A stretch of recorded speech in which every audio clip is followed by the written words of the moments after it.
Alright guys, I'm back over here at the job I showed y'all yesterday and wanted to go over a few things with you.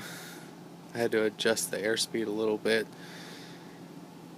simply because I could hear the fan was really going just max speed, whipping that 2000 maybe 2100 CFM through this cabinet.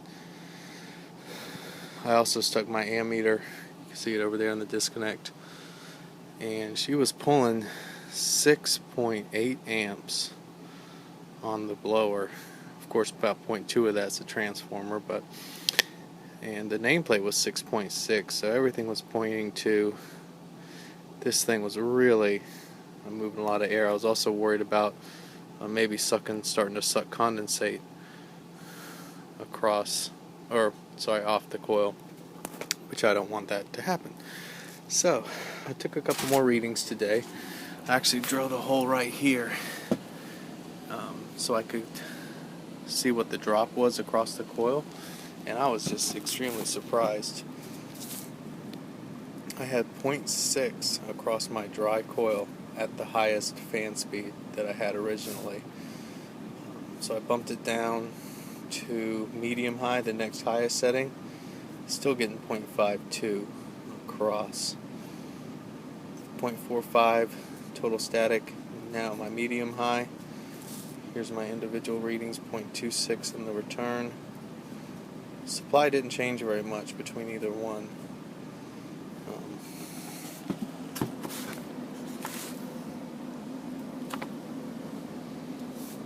So if I come over here to my chart, okay, that's better. See the line right there at 0.5. So I'm about 1900 now.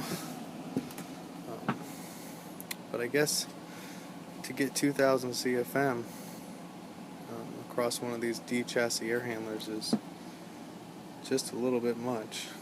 And my refrigerant pressures did change a little bit after I made that adjustment.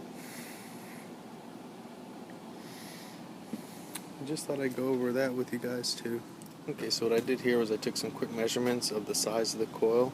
Now, of course, they don't publish any kind of static drop across the coil of just an air handler. But I took these measurements and I was just going to compare them to some coils that they make, just a case coil, similar size, and see what kind of drop they publish, because I'm sure Talon will hopefully comment on this. That 0.5 across the coil is a god-awful lot, and like I said, it was a little bit over 0.6 at 22,000 to 2100 CFM, which means that in my blower compartment here, I was about 1 inch static, negative static, sucking in a lot of infiltration air through these cracks. You can hear it just really ramped up high. 1 inch static here, and 0.35 or so in here.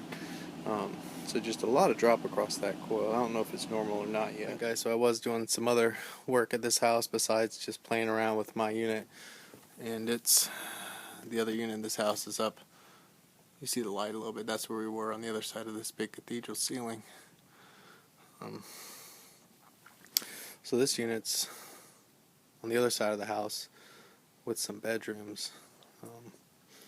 Going to be a little 1.5 ton new plenums. Got my return nice and long there. Got it off the unit a little bit. Same with the supply. You guys already know. Now I am going to strap up those ducts to where they're better, and strap that one up a little better. But you guys already know how I like to give as much as I can of linear feet there for the air coming off these units here.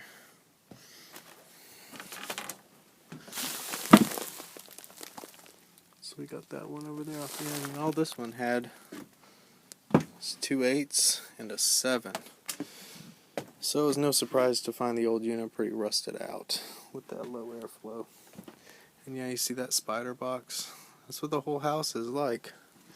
You know, we got that one, we got that one back there, we got that one, let's see, and then this one back over there. And that, is coming off my big 5-ton, but that's the way they did it. I mean, I can't reduck everything. But here's my project for today, horizontal right on this one. Coming along nicely.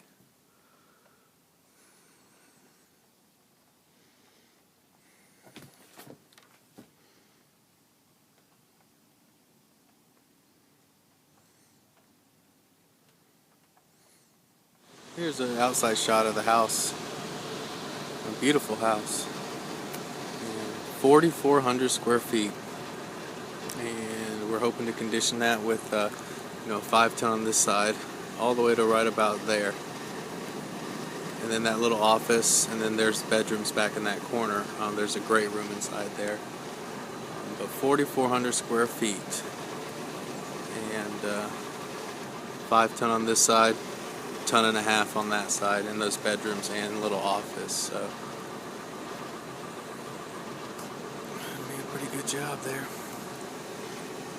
Alright, see y'all on the next one.